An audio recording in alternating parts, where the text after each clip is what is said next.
Bapak akan jelaskan materi kita pelajaran yang kemarin yaitu tentang energi dan perubahannya.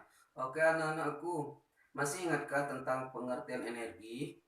Energi adalah daya atau kekuatan yang dapat digunakan untuk melakukan berbagai proses kegiatan, atau energi dapat diartikan sebagai kemampuan untuk melakukan suatu usaha atau melakukan suatu perubahan.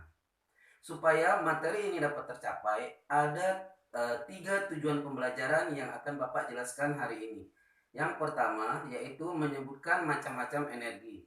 Yang kedua yaitu tentang perubahan energi. Dan yang ketiga yaitu tentang energi alternatif. Perubahan energi yang pertama itu adalah perubahan energi listrik menjadi energi panas. Contohnya setrika listrik, solder, dan kompor listrik. Yang kedua, perubahan energi listrik menjadi energi gerak. Contohnya kipas angin, mixer, dan blender. Kemudian yang ketiga itu adalah perubahan energi listrik menjadi energi cahaya. Contohnya adalah pada perubahan yaitu pada lampu. Kemudian yang keempat itu perubahan energi kimia menjadi energi cahaya. Contohnya senter, lilin, dan lampu petromak.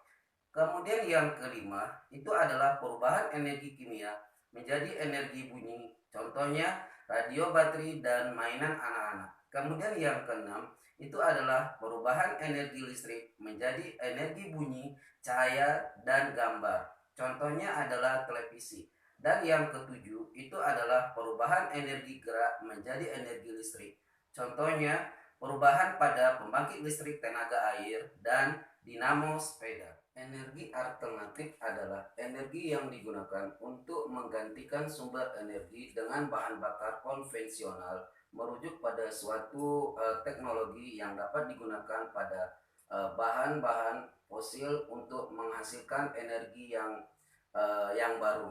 Manfaat energi alternatif itu banyak. Yang pertama, satu itu dapat mengubah bahan kimia menjadi energi listrik. Yang kedua, energi alternatif bisa digunakan untuk menggunakan sumber energi utama atau menggantikan sumber energi utama. Yang ketiga, energi alternatif dapat menggunakan yaitu digunakan atau dapat menggerakkan kendaraan yang digunakan oleh manusia. Macam-macam energi alternatif. Yang pertama, energi panas. Selain sebagai sumber utama energi, yang paling utama dalam kehidupan manusia, energi matahari bisa diubah menjadi energi listrik yaitu dengan bantuan panel surya. Yang kedua yaitu energi panas bumi atau geotermal, di mana digunakan untuk pembangkit listrik. Yang ketiga itu adalah angin. Angin di Belanda, angin dibuat untuk menjadi kincir angin, yaitu digunakan untuk memompa air irigasi pada pertanian.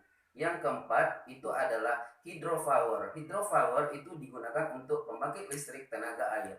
Yang kelima itu adalah biomasa. Biomasa itu berasal dari tumbuhan dan kotoran hewan.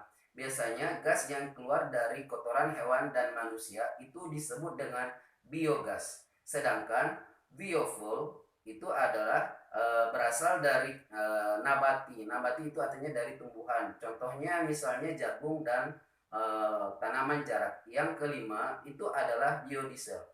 Yang keenam itu etanol. Etanol singkatan dari etil alkohol, yaitu etanol itu terbuat dari alkohol yang sudah melalui yaitu fermentasi dengan tumbuhan tertentu, contohnya tumbuhan gandum dan jagung. Yang ketujuh itu metanol.